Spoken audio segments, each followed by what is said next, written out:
일상이 아닌 정치 중심에 서고 싶은 유쾌한 개통캐 내 남자의 정치 토크쇼 정치인싸 소개부터 하겠습니다. 네, 안녕하세요. 성남에 사는 현근택입니다. 안녕하세요. 정의당 비대위원장 김종입니다. 네, 안녕하세요. 도봉구 아나운서 도나스 김재성입니다. 네, 안녕하세요. 장성철입니다.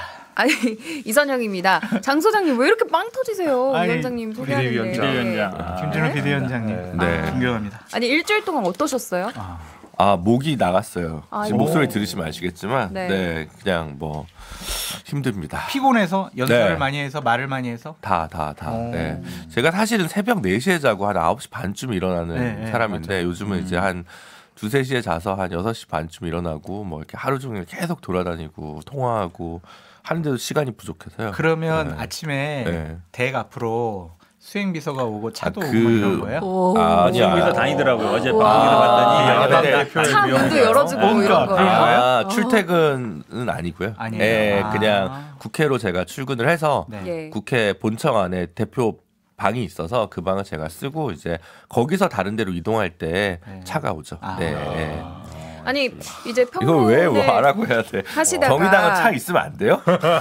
아니 평론하시다가 이제 준 정치인의 네. 근육을 쓰시려니까 힘든 점이 좀 있을 것 같은데 그쵸. 당 내 소통이 힘들어요? 아니면은 나와서 이렇게 언론에 대응하고 외부와 소통하는 게 힘들어요? 일단 당 안에 파악하는 거랑 당 안에 있는 다양한 견해들을 파악하는 것도 어려운데 그래도 바깥의 메시지가 더 어려운 것 같아요. 바깥의 메시지는 정의당이 이렇게 하겠다라는 건 차라리 쉬운 것 같은데 그 외에 이제 오늘이나 어제처럼 방송 나와서 딴 당 어때요라고 물어보면 이제 좀 약간 뭔가 자기 역량. 어느 레벨에서 얘기를 해야 되는지에 대한 근육 전환이 잘 안 되는 것 같아요. 전만큼 좀 자유롭지는 않다. 네, 이런. 표현의 자유가 원래도 많이 없었는데 더 없어진 약간 이동관적인 그런 느낌입니다.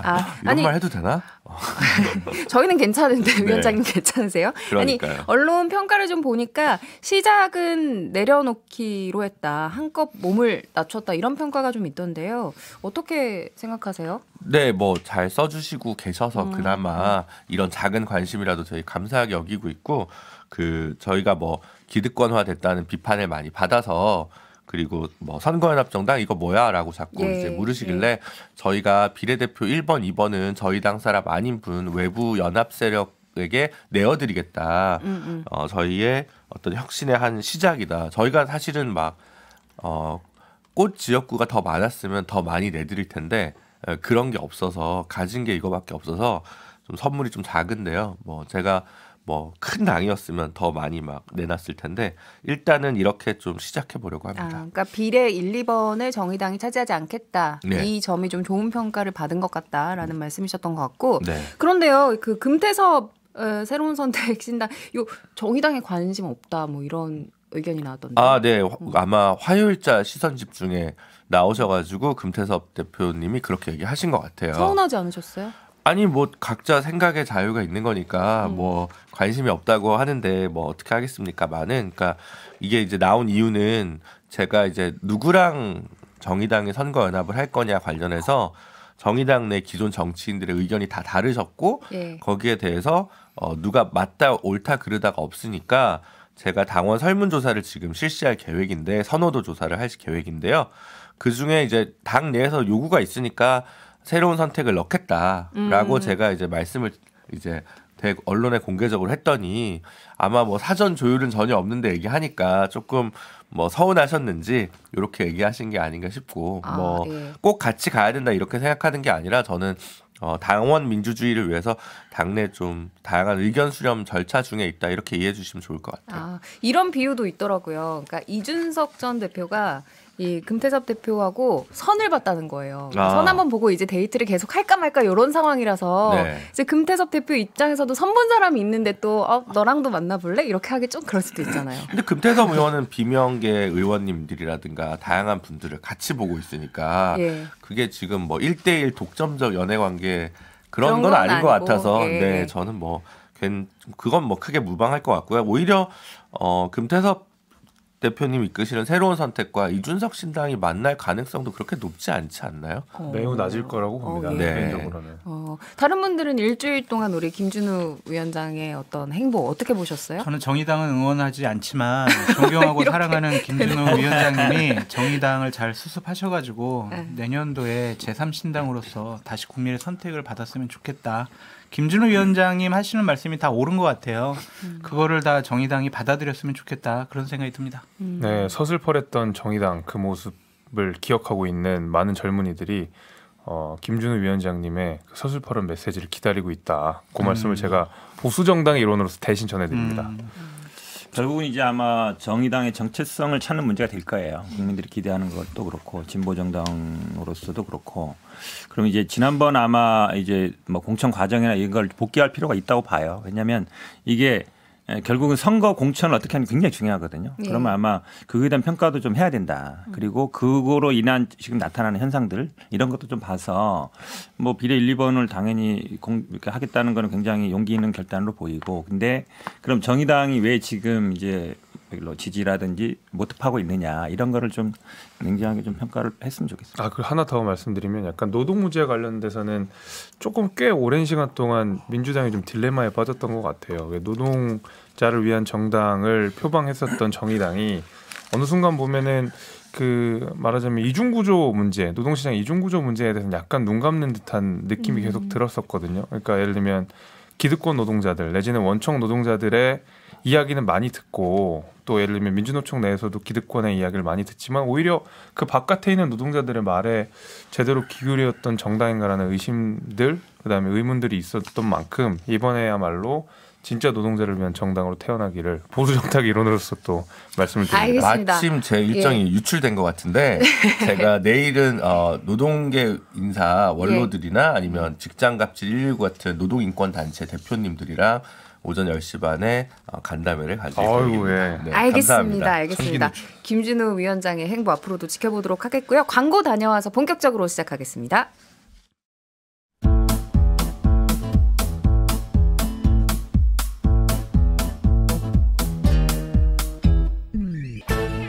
유쾌한 정치 토크쇼 정치인싸. 네, 여러분은 정치인싸와 함께하고 계십니다. 오늘 본격적인 이야기 윤석열 대통령의 장모 최은순 씨에 대한 대법원 판결부터 한번 시작해 보도록 하겠습니다. 잔고 증명 위조 혐의에 대해서 1, 2심 모두 유죄 판결을 받았고 이제 대법원에서 1년 선고했던 걸 확정한 건데요. 대통령실은 뭐 사법부 판단에 대해서 언급하는 건 적절치 않다. 요 정도 입장을 밝혔는데요. 여당인 국민의힘에서 가혹한 선고라고 평가를 했더라고요. 네 분의 평가도 한번 들어볼까요?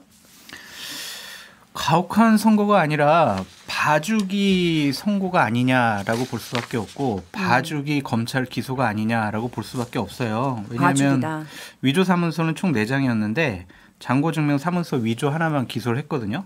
그리고 위조 사문서 행사라든지 투자자를 끌어모은 사기 혐의는 동업자만 기소를 하고 최은순 씨는 기소조차 하지 않았어요.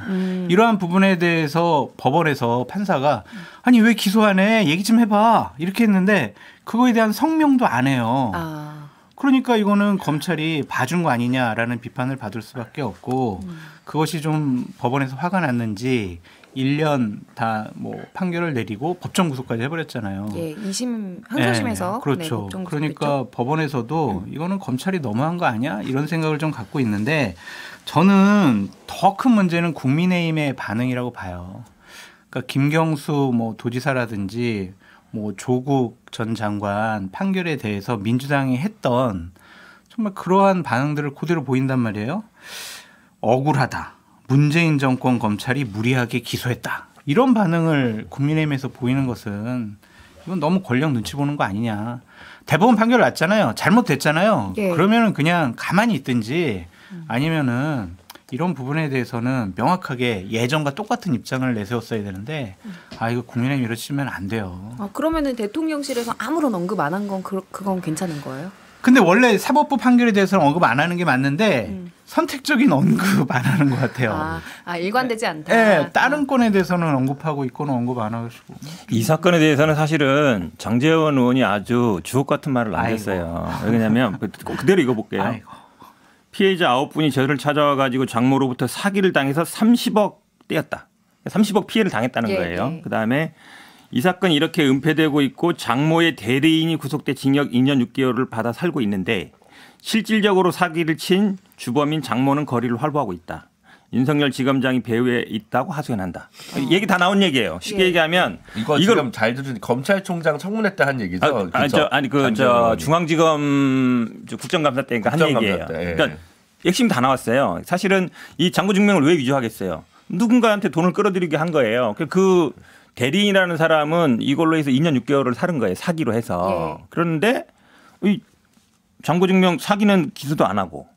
근데 이 장고증명 위조 요것만 한 거잖아요. 요것만으로 이제 1년 받은 건데 당연히 지금 뭐 이 배후에 윤석열 대통령이 있지 않느냐. 그때 장제원 얘기 다 얘기했어요. 우리 사위가 뭐 검사 고위 검사하고 이런 하면서 이게 당한 거거든요. 이분들이. 그럼 실제로는 격까지만 흔들린 거죠. 격까지만.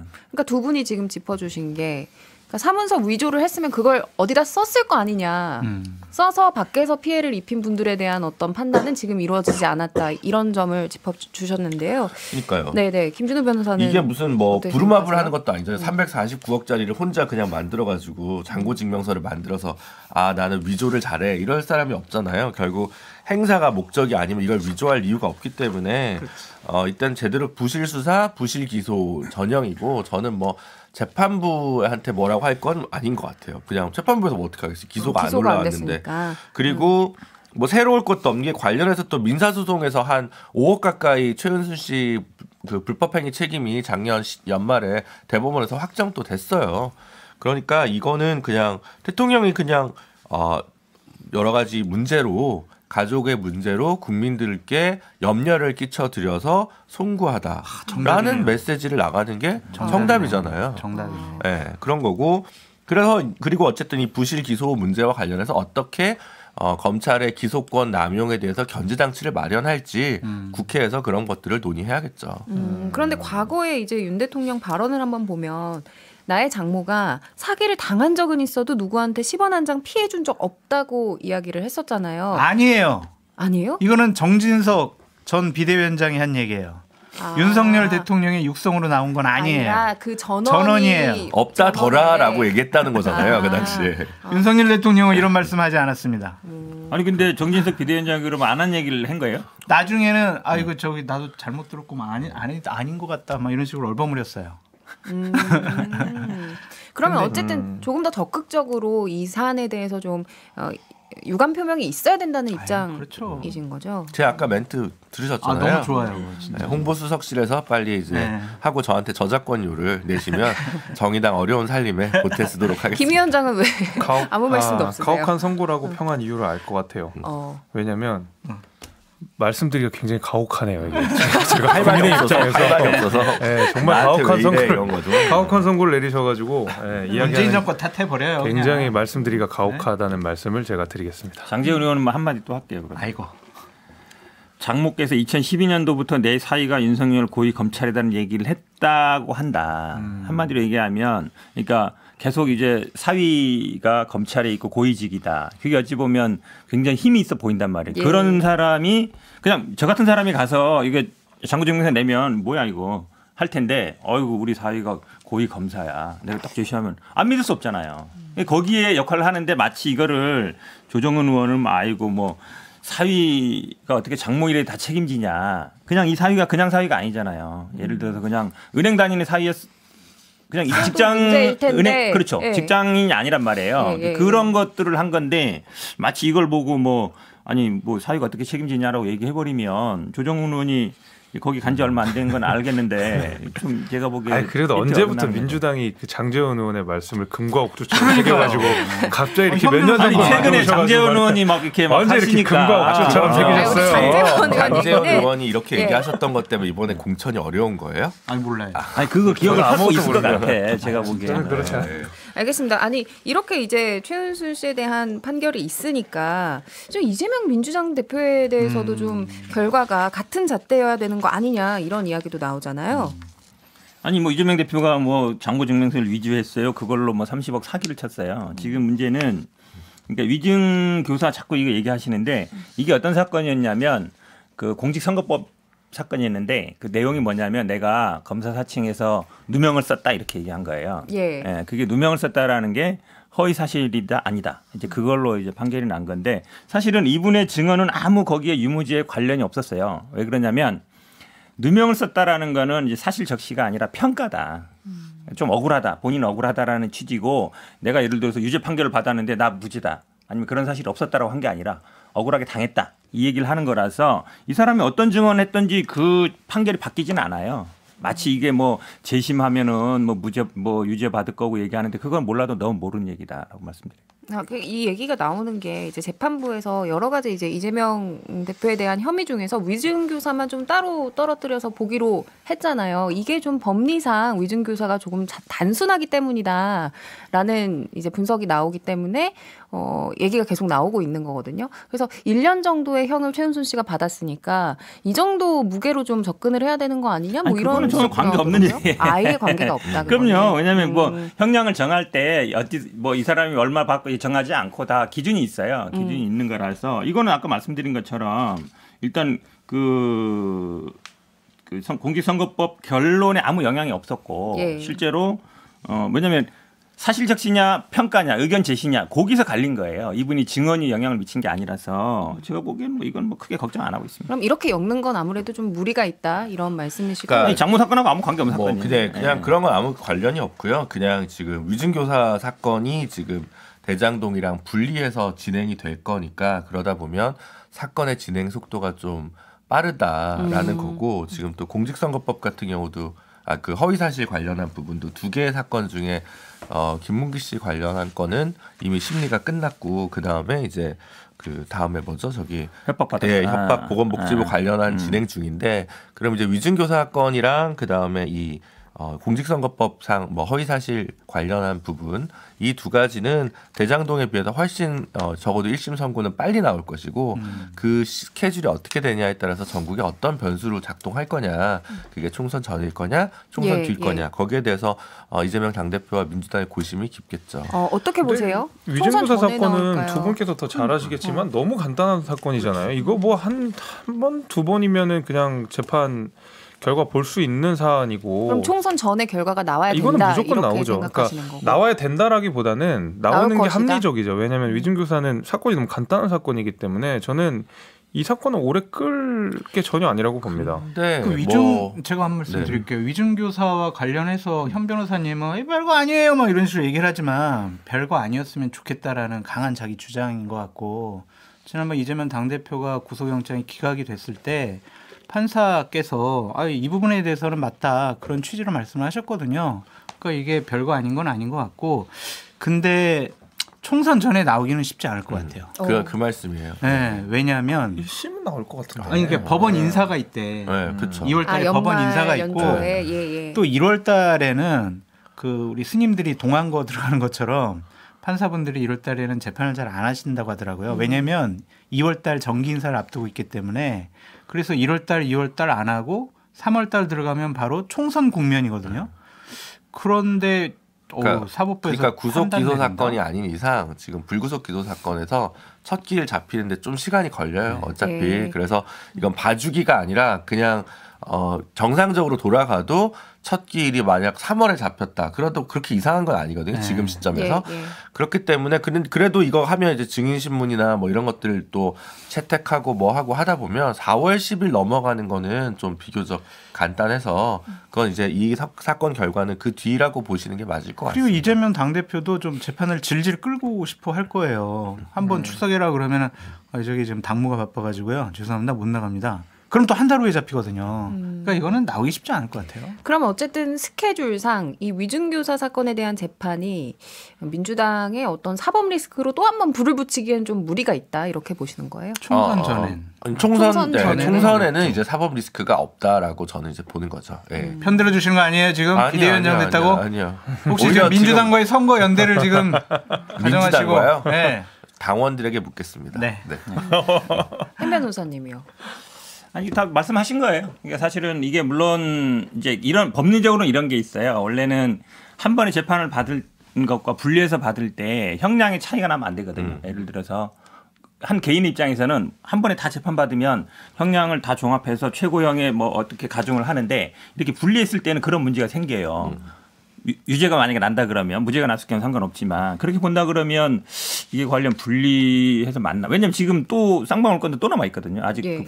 저 기소도 안 했잖아요. 그러니까 이렇게 어찌 보면 검찰이 꼼수인데 다 이제 다 분리 기소해서 재판 계속 받으러 다니라는 건데 물론 법원의 입장도 이해는 가요. 왜냐하면 대장동 백현동 사건은 원래 뭐 수십만 페이지고 요거는 간단한 사건이니까 분리하는 건 맞는데 원래는 이제 기본적으로 모든 사건들은 한 번에 다 기소를 해야 돼요. 영장 청구할 때는 3건 묶어서 했다가 이제 기소할 때는 다 분리해서 하나 먼저 하고 하나는 남겨놓고 이런 식이잖아요. 이거야말로 진짜 장난질이죠, 검찰에.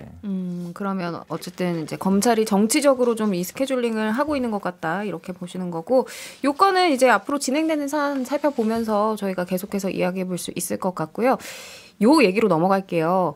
이준석 신당, 그러니까 이야기했던 12월 27일이 지금 거의 한 달 앞으로 다가왔거든요. 그래서 정말 이 신당이 어느 정도 진행되는 것인가에 대한 의문이 증폭되고 있는 가운데 어제 이준석 대표가 페이스북에 뭘 올렸더라고요. 네. 예, 무슨 내용이었어요? 그러니까 뭐 본인들이 갖고 있는 여러 분들의 전국의 지지자분들의 뭐 예를 들면 이메일이 갖고 있는 분 있고 전화번호 갖고 있는 분 있고 몇 분은 뭐 주소 갖고 있는 분들이 있는데 창당을 위한 준비 작업으로 그분들이 몇 살이고 어느 지역에 사는지 연락처는 뭔지 그런 것들을 알려달라라는 페이스북 공지 내용이거든요. 그러니까 이거는 단순하게 창당을 하겠다라는 준비 작업이다. 그렇게 볼 수밖에 없고 예. 이준석 대표가 현근택 변호사님을 상당히 사랑하는 것 같아요.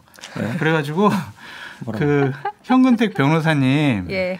전용 링크 현근택 환영이라고 그것까지 지금 올려놨어요. 그러니까 전략 영입으로.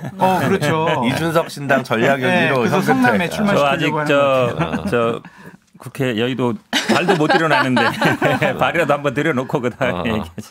그래가지고 그냥 공식적으로 이준석 대표가 이름, 성별, 거주지 이 정도 기초적인 연락망을 구성을 해가지고 나중에 구체적인 행동이 들어갈 때 그거는 이제 창당할 때 여러분들과 같이 하고 싶습니다. 그런 차원이에요. 그러면 조선일보 단독에서 나온 이게 뭐 신당 창당 발기인 모집에 착수했다 이 정도까지는 그거는 안 돼. 왜냐하면 창당할 때 절차가 있어요. 창당 주비위원회 구성하고 준비위원회 구성하고 발기인 모집하고 이런 절차가 있는데 그건 좀 너무 나간 거고. 근데 이렇게 일이 진행될 거는 같아요. 근데 알겠습니다. 창당을 준비하는 거예요. 아시겠지만 뭐 5개 광역에 1,000명씩 해야 되거든요. 예, 그럼 예. 결국은 어디에 있는지 파악을 해야 되잖아요. 당원. 어쨌든 나중에 발기인 가고 그다음에 이제 뭐 당원 모집 수순으로 가는 거죠.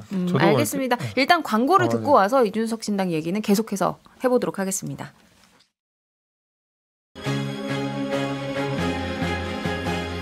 지금 여러분께서는 6회, 상쾌, 통쾌한 정치 토크쇼 정치 인사를 듣고 계십니다.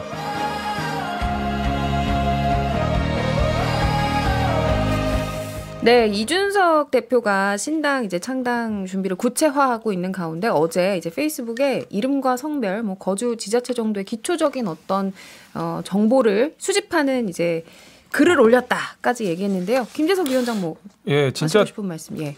그 땅 다지기 작업을 시작한 것 같아요. 땅 물론 다지기 작업이요? 이분들이 바로 뭐 창당준비위원회 명단으로 올라가거나 당원 가입으로 바로 넘어갈 수는 없어요. 왜냐하면 보니까 우리 선거관리위원회에서 당원 가입 요건을 굉장히 까다롭게 하고 있거든요. 그러니까 뭐 문서만 대충 내서 당원 가입 시키거나 아니면 뭐 구글 폼으로 작성하는 신상 명세를 낸다 하더라도 바로 당원 가입 요건을 인정하지 않아요. 굉장히 까다로운 뭐 법적 양식 같은 것들을 요구하고 있기 때문에 일단 기초적인 그 지형을 그리는 것 같아요. 대충 뭐 예를 들면 대전에 뭐 몇 명, 뭐 서울에 몇 명 이런 식으로 큰 그림을 그려놓고 그 다음에 거기에 맞춰서 좀 뭐 힘 배분을 좀 할 수도 있고요. 예를 들면 호남 쪽에도 조금 더 모아야겠다.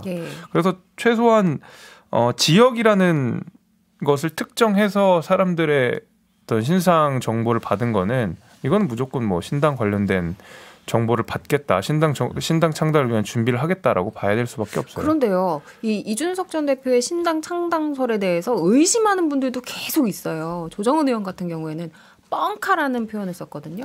조정훈 의원은 자꾸 외부에서 이러지 말고 좀 이준석 대표랑 토론 좀 했으면 좋겠어요. 그때 토론하려다가 안 했잖아요. 그래서 토론함으로써 이 신당의 의미라든지 국민의힘의 문제점 이런 것들에 대해서 허심탄회하게 두 분의 토론을 보고 싶고 뻥카라고 하는 이유는 하나죠. 신당 만들지 마. 만들어서 뭐 하겠어. 하지 마. 이러한 요구라고 보여지는데 제가 알기로는 차근차근 준비를 하고 있는 것 같고요. 이준석 대표뿐만이 아니라 주위에서 이준석 대표랑 같이 하려는 분들이 시도당 5군데 1,000명 이 정도는 12월 27일 날 전까지는 다 모집이 끝나서 12월 27일 날 저희들 창당할게요. 그때부터 창준이 구성하고 자 당원 모집해요. 발기 모집해요. 이게 아니라 그전에는 다 끝내놓고 그날 이제 저희들 시작합니다. 이렇게 선언할 가능성이 높은 것 같아요. 근데 조정훈 의원이 진짜로 이준석 대표한테 창당하지 말라는 마음을 갖고 있으면 이런 얘기 하면 안 되죠. 만약에 제가 이준석 대표 입장에서 창당을 준비할까 말까 이런 상황 속에서 야, 저 김재섭 저 뻥카 치는 거야 라고 이야기하면 하기 싫다가도 해야 될 것 같거든요.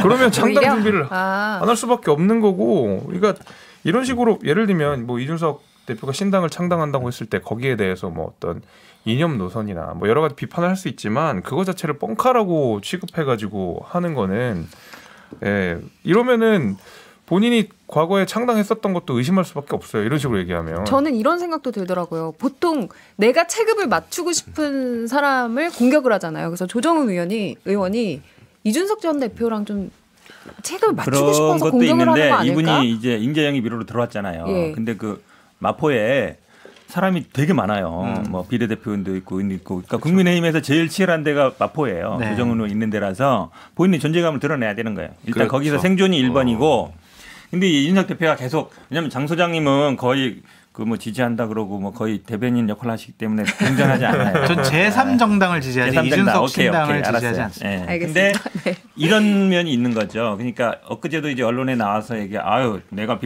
비대위원장 맡으면 120석 할 수 있습니다. 근데 그게 의미 없어요. 근데 그 뒤에 의미 없어가 얘기 아니라 내가 비대위원장을 맡으면 120석 할 수 있어요. 요 말에 사람들이 많이 집중했단 말이에요. 네. 그런데 이기인 경기도 의원이 뭐 비대위원장, 선대위원장 제안도 왔습니다. 이런 얘기를 해버렸단 말이죠. 그러면 혹시 많은 사람들이 얘기하는 것처럼 뭐 지분을 주거나 뭐 대구에 공천을 주거나 아니면 비대위원장 뭐 정권을 가진 비대위원장을 주면 회군하는 거 아니야? 이 얘기를 끊임없이 사람들이 얘기를 하고 있는데 그래서 이제 이런 얘기가 나오는 거예요. 그러니까 예를 들어서 본인이 그런 얘기 만약에 비대위원장 제안하면 저는 생각 없어요. 무슨 얘기입니까? 그리고 그런 제안 오면 우리 단칼에 거절하고 저는 무조건 신당 갑니다. 이렇게 했으면 그 얘기 안 나오는데 그런 얘기들을 지금 뭐 이기인 전 의원이나 이준석 대표가 한단 말이에요. 그러니까 사람들이 계속 그 얘기를 하는 거예요. 그러면 그러니까 120석 발언은 어쨌든 이제 여러 가지 가능성을 아직까지 열어두고 있는 그런 취지의 발언이라고 보시는 거예요?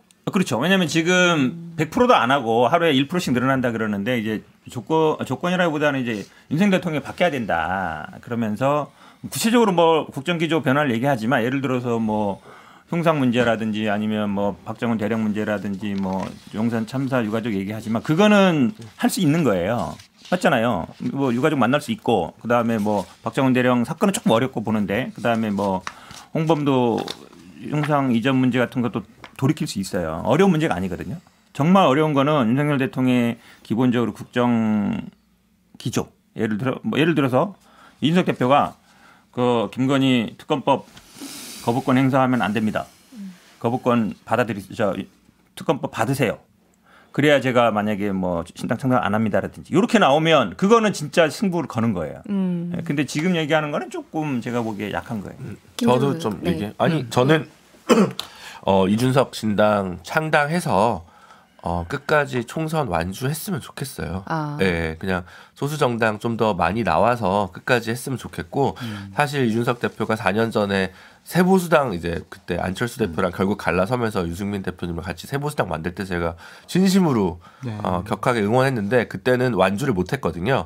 그래서 저도 이제 완주를 과연 할까 뭐 이런 의구심을 약간 그동안은 분석적으로 얘기했다면 제가 이제 준 정치인이 됐으니까 끝까지 완주했으면 좋겠다. 중이 아니라 중심에 서셨죠. 네, 정치인 중에 끝까지 정치인. 완주했으면 좋겠고 좀 우리 정치 생태계가 좀 다양해졌으면 좋겠다라고 하는데 그러면서 본인이 얘기하는 이제 윤석열 대통령에 대한 반대 말고 본인이 생각하는 정치에 대한 내용을 강령으로 정책으로 이제 선보일 때가 됐다라고 생각이 들고 그게 그렇게 만만한 작업은 아닌데 또 유능하신 분이니까 잘 해봤으면 좋겠다라는 생각이 드는 거죠. 김준우 변호사님하고 현근택 변호사님이 그 여러 가지 상황 잘 설명을 해주셨고 전 뒷얘기를 좀 해드리면 예. 우리가 어제 한동훈 장관의 역할론에 대해서 얘기를 했었잖아요. 그러니까 처음에 당초에는 강서구청장 보궐선거 끝난 다음에 대통령실에서 그리고 여권 핵심에서 이준석 유승민 어떡하지? 어떻게 해야 될까? 상당히 진중하게 고민한 건 맞는 것 같아요. 그런데 그게 여러 가지 일 때문에 어그러졌고 결국에는 한동훈 장관 역할론으로 이 어려움을 돌파해보자라고 여권에서는 결심한 것 같습니다.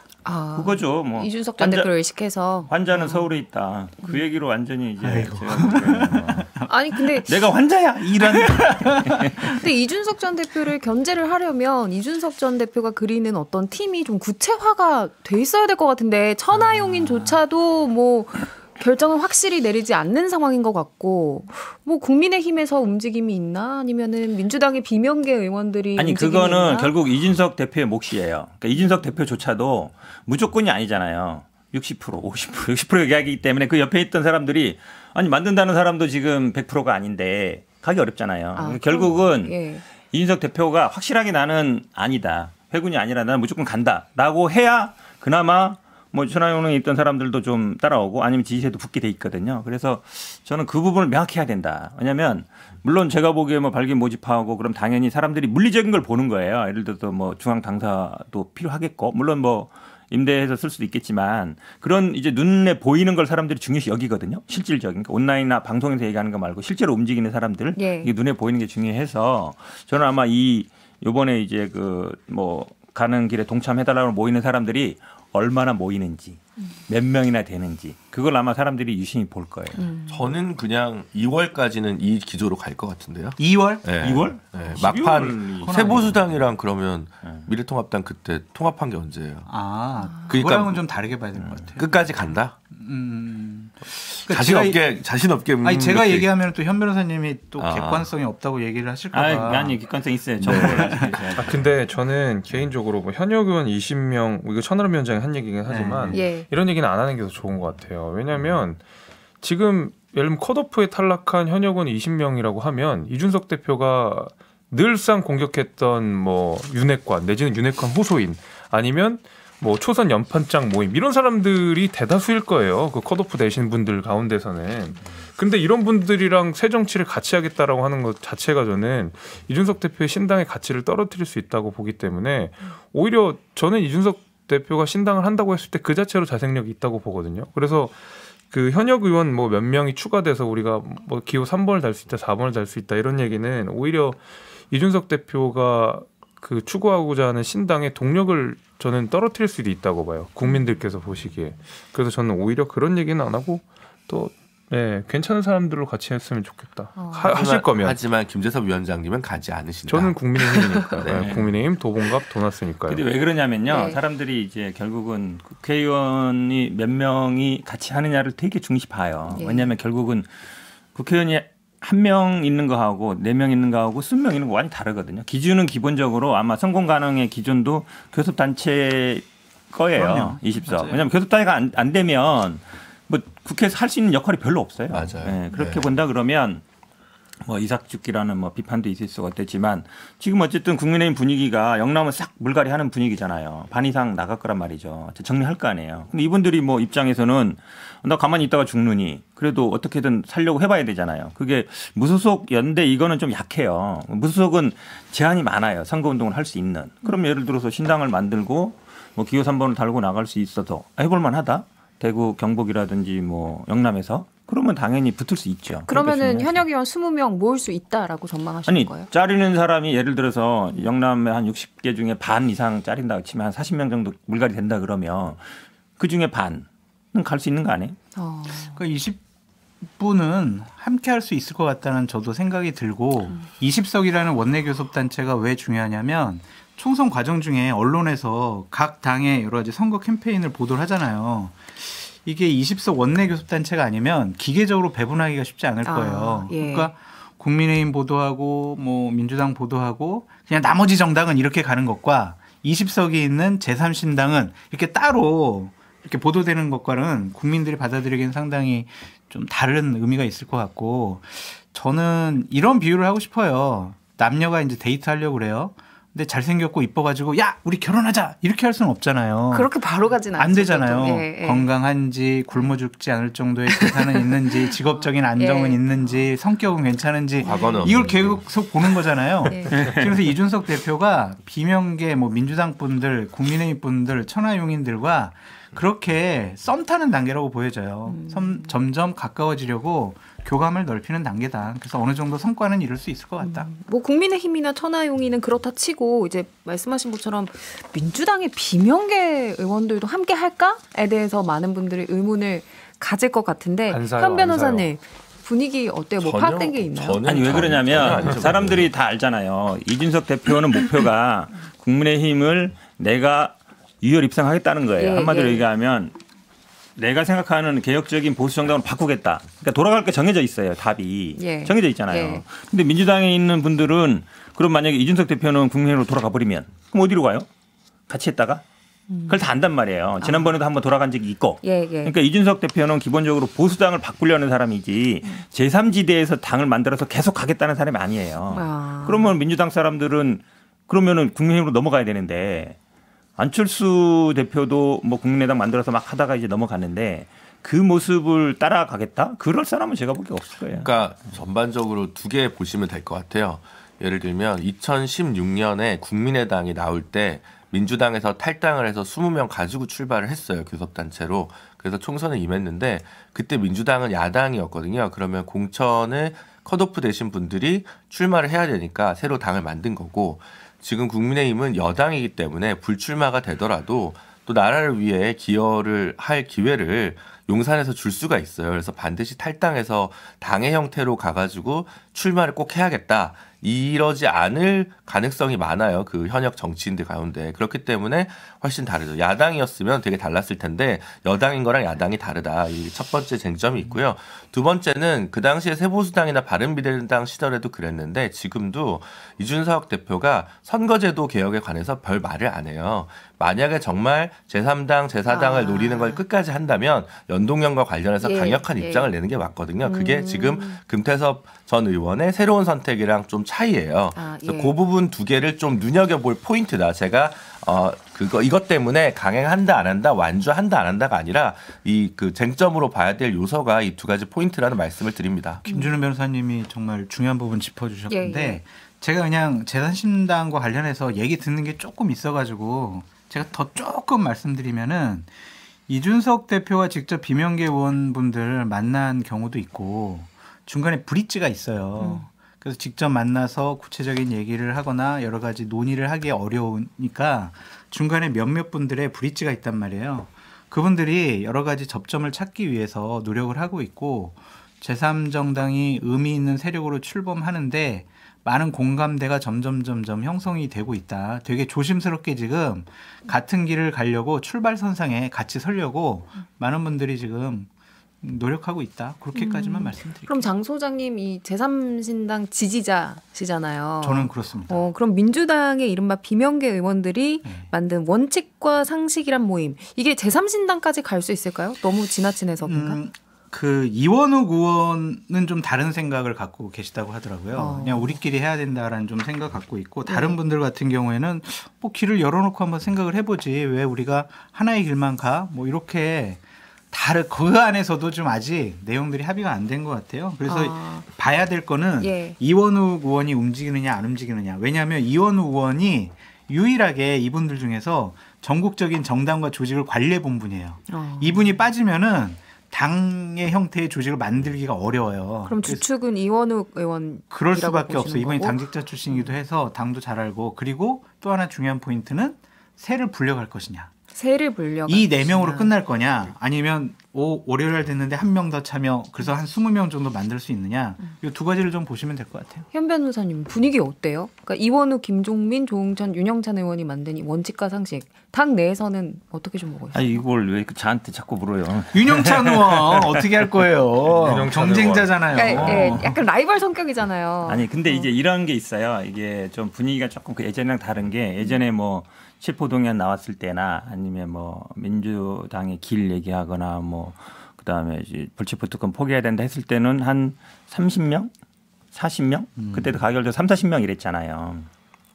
그래서 이제 그분들이 과연 이분들하고 같이 하느냐 안 하느냐가 중요하거든요. 늘어나느냐 마느냐. 예전 같으면 예를 들어서 막 이 얘기 나왔을 때 막 우리 당 의원들 중에 막 나와서 아유 뭐 빨리 대표 결단해야 된다. 빨리 뭐 물러나야 된다든지 험지 가야 된다. 막 많은 분들이 얘기했을 거예요. 방송에 언론에. 안 다음에 뭐 SNS 쓰든가. 근데 이분들 기자회견하고 나서 저 찾아봤는데 별로 없어요. 잠잠한 분위기. 네, 잠잠해요. 네. 호응하는 사람들이 잘 없어요. 그러니까 제가 보기에는 뭐 그러니까 물론 이제 그런 말씀도 하세요. 이현우 의원 말씀하신 것처럼 뭐 정세균 계시고 윤영찬 의원도 이낙연계고 그다음에 김정민 의원도 뭐 민주주의 4.0이나 요 어쨌든 계보들이 있고 친노 친문 계보라 볼 수 있는데 그분들을 뭐 대표했다라는 말도 있는데 제가 보기에는 오히려 그런 성격보다 결국은 이게 얼마나 파급력이 있을 거냐인데 지금 뭐 당내에서 더 이게 막 늘어난다. 더 커진다. 그런 상황은 좀 아닌 걸로 알고 있어요. 좀 확장성은 떨어질 것이다 이렇게 보시는 거고. 근데 개인적으로 현 변호사님께 질문하고 싶은 게 윤영찬 의원이 나가는 게 좋아요? 안 나가는 게 좋아요? 아, 그거는 뭐 잘 모르죠. 제가 뭐 곤란해요. 네.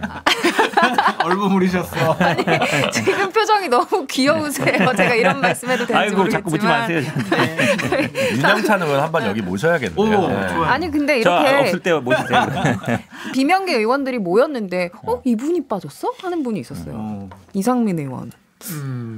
아니 이분은 어쨌든 뭐 자기는 새로운 길을 모색하겠다. 그러니까 좀 다른 거죠. 내부는 그러니까 뭐 따로 하겠다고 말씀하셨다던데요? 일단은 뭐 결정하겠다는 거니까 뭐 탈당한 다음에 뭐 어떻게 할지는 이제 뭐 어디로 갈지 모르겠는데 이제 그런 고민이 있을 거예요. 이분이 이제 5선인데 거기 유성인데 거기가 이제 연구단지 대덕 연구단지 있는 데거든요. 카이스트 있고 이런 단지라서 지금 R&D 예산이 엄청나게 이제 삭감하고 이랬잖아요. 예. 그러니까 아마 국민의힘 가기는 제가 보기 쉽지 않아요. 가면 거기 지역이 여론이 되게 안 좋거든요. 아니 그 지역 자체가 그런 분들의 다 이제 학력도 굉장히 높고 연구원들이라서 바로 입당은 쉽지 않다. 제가 보기엔 오히려 뭐 무소속하든지 아니면 신당 만들면 신당으로 가든지 그럴 가능성이 개인적으로는 더 높지 않나 이렇게. 근데 조정은 의원은 이상민 의원 FA 나오면 진짜 거액을 들여서라도 가장 큰 비용을 들여서라도 모셔와야 한다. 이렇게 비용 딴 거 없어요. R&D 예산 그 5조인가 깎은 거 복구하면 돼요. 그럼 그 지역에서 선거하기 쉬워요. 근데 그렇게 되기 쉽지 않을 거예요. 조금 정액한다 그러는데 이미 이제 다 거기 대학원생이나 이런 분들이 다 지금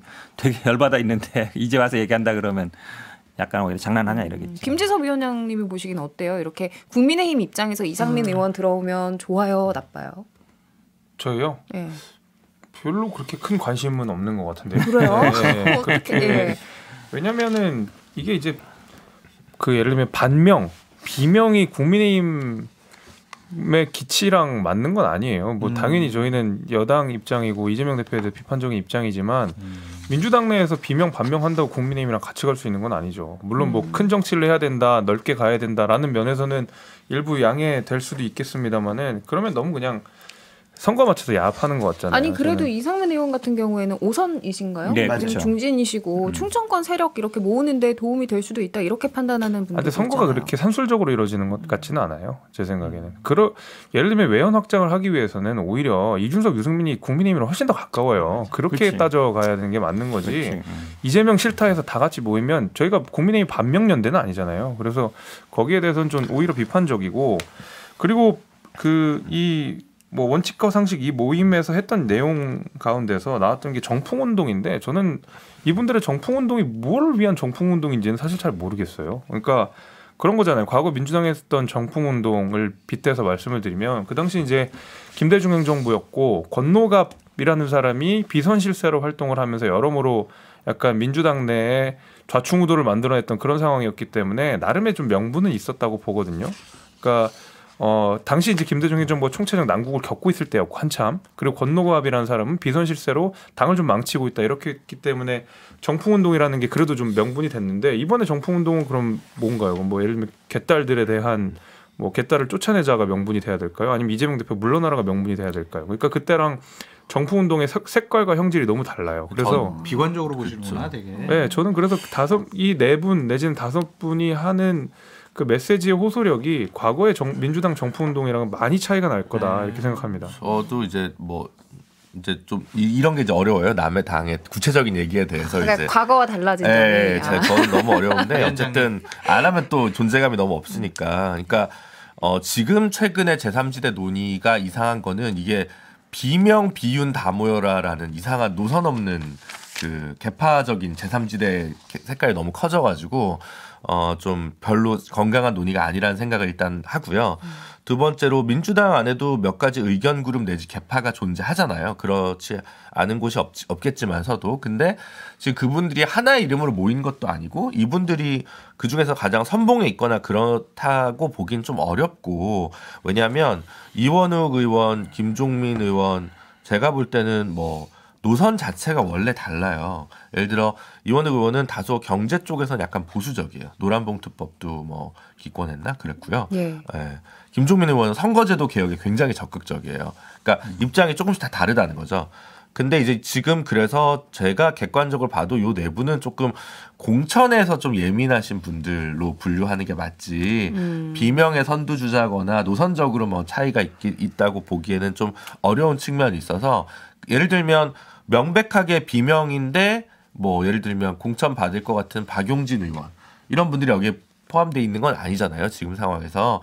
그래서 이제 이 흐름이 좀 그렇게 될 것 같지는 않고, 다만 그럼에도 불구하고 이재명 대표께서는 뭐 민주당 안의 얘기지만 조금 더 통합적인 당 운영은 고민하실 필요가 있지 않나. 그래서 좀 뭐 굳이 논란이 되면 뭐 현근택 비례 2번, 뭐 윤영찬 지역구라든가 뭐 이런 메가 빅딜도 고려하시는 게, 제가 이런 말 했다고 당에서 야단받겠다. 그리고 제가 하나 또 이제 그 한 발짝 떨어져서 보는 입장에서 이원욱, 김종민, 조홍천, 윤영찬 의원 뭐 개개인적으로 훌륭하신 분일 수 있겠지만은 과거 민주당의 정풍운동을 일으켰던 천신정은 그 말 그대로 새정치의 상징 같은 사람들이었거든요. 그 당시에는. 근데 과연 이원욱, 김종민, 조홍천 이런 분들이 민주당의 새정치를 상징하는 분인가? 여기에 대해서도 저는 심각한 회의가 있습니다. 그렇죠. 네. 이분들이 근데 이제 뭐 지금 노선이 조금씩 다르다 이런 지적을 좀 해주셨고, 과거의 정풍운동 지향과는 또 다르다 이런 지적도 해줬는데, 한 가지 이제 공통적으로 이야기하는 게 있더라고요. 이재명 대표의 희생. 그래서 뭐 이런 이른바 개딸이라고 하는 이제 강성 지지자들에 대한 비판도 한 목소리로 하고 있고, 그러면서 이제 이재명 대표에 대한 험지 출마론도 내놨는데 실현 가능성이 있어요? 그러니까 지난주에 현 변호사님께서는 가능성을 일축하긴 했거든요. 아니, 사실은 이분들이 지금 다 세 분이 공통적으로 얘기하는 것처럼 그동안 그럼 정치를 뭔가 같이 해오고 하다못해 뭐 법안이라도 같이 거 내고 뭔가 이제 공유하는 행동이 있었냐? 그렇지는 않아요. 그러니까 말씀하신 것처럼 결국 총선이 가까워지고 뭔가 의원들이 움직이면 관심은 하나예요. 이제 공천. 예, 그건 부인할 수 없어요. 그거는 저도 마찬가지고 정치인들은 다 똑같기 때문에. 그러면 이분들이 예를 들어서 지금 말씀하신 것처럼 어찌 보면 그러면 자꾸 이제 뭐 개딸 얘기, 강성 지지층 얘기하지만 그분들이 물론 약간 오버하는 것도 있어요. 막 사무실 찾아가서 막 뭐 하고 했는데 지금은 그런 행동은 없거든요. 근데 결국 그러면 시스템 공천이 우리가 5대5로 돼 있어요. 근데 당원 5, 여론조사 5지만 여론조사에서는 국민의힘 지지층은 뺍니다. 대부분 이제 민주당 지지자나 당원들이 참가하는 구조로 돼 있어요. 이제 그 구조에서 조금 본인들이 좀 불리하거나 아니면은 뭐 받지 않겠냐 이제 이런 생각을 하는 것 같고, 이재명 대표는 뭐 누누이 말씀드리지만 뭐 당 입장도 그렇고 일단은 전국을 다녀야 되고요. 선거유세 다니려면 한 지역에 뭐 묶여 있을 수는 없는 것이고, 그 다음에 지금 뭐 이준석 대표가 계속 뭐 지금 민주당이 뭐 이재명 뭐 그다음에 뭐 이재정 뭐 조홍천 다 대구 와라 그러는데, 사실은 대구에서 활동하시는 분들도 있고 전국적인 선거를 끌어가는 입장에서 한 구역에 묶여 있는 것도 좋지 않고, 제가 보기에는 뭐 별 실현 가능성은 없는 것 같아요. 실현 가능성 없다. 말씀하시고. 험지 출마는요. 예. 선거가 어려울 거라고 예상되는 쪽에서 하는 거예요. 그러니까 지금 민주당 같은 경우는 내년 총선 정권 견제론이 높지. 우리 200석 얻을 것 같은데? 근데 이재명 당대표 험지 출마해서 국민들에게 감동을 줘? 그럼 201석 얻어요. 그러니까 200석이나 201석이나 이거는 별 중요한 거 아니고, 선거가 어려우니까 우리가 국민들에게 감동을 줘서 우리가 내년 선거에서 조금 더 뭐 국민들의 지지를 많이 받겠다 이런 건데, 지금 민주당은 그럴 필요도 없을 것 같고, 정풍운동 아까 얘기하셨는데 정풍운동은요. 야당에서 일어나기가 쉽지가 않아요. 정풍동은 여당에서 일어나요. 그래야 효과적이기도 하고.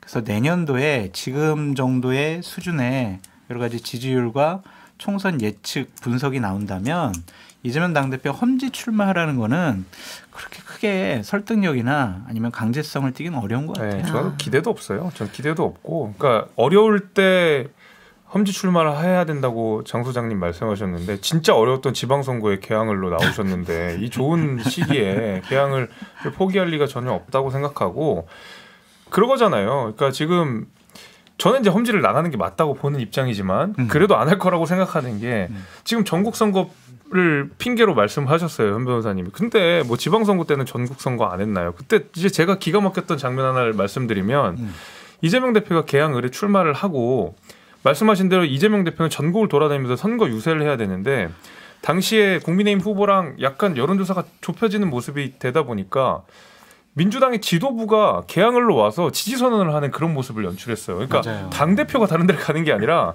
지도부가 당대표 선거 당선을 위해서 개항을로 오는 진짜 기가 막힌 장면들이 연출됐거든요. 그렇기 때문에 예를 들면 전국 선거를 제외해야 되기 때문에 개항을 이거는 너무 변명이고 솔직하게 당선되고 싶다. 김재섭 위원장이 팩트를 정확히 모르시는 것 같은데 그 당시 대표가 아니었어요. 대표는 그 다음에 된 거죠.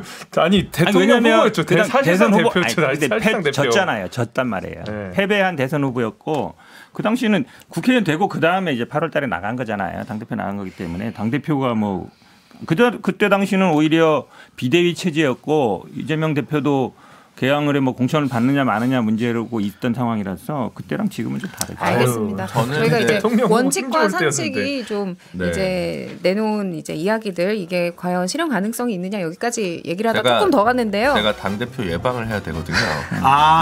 그래서 물어볼까요? 예, 한번 물어보고 다시 한번 여쭤보고 얘기하는 걸로 하고 광고 듣고 오죠.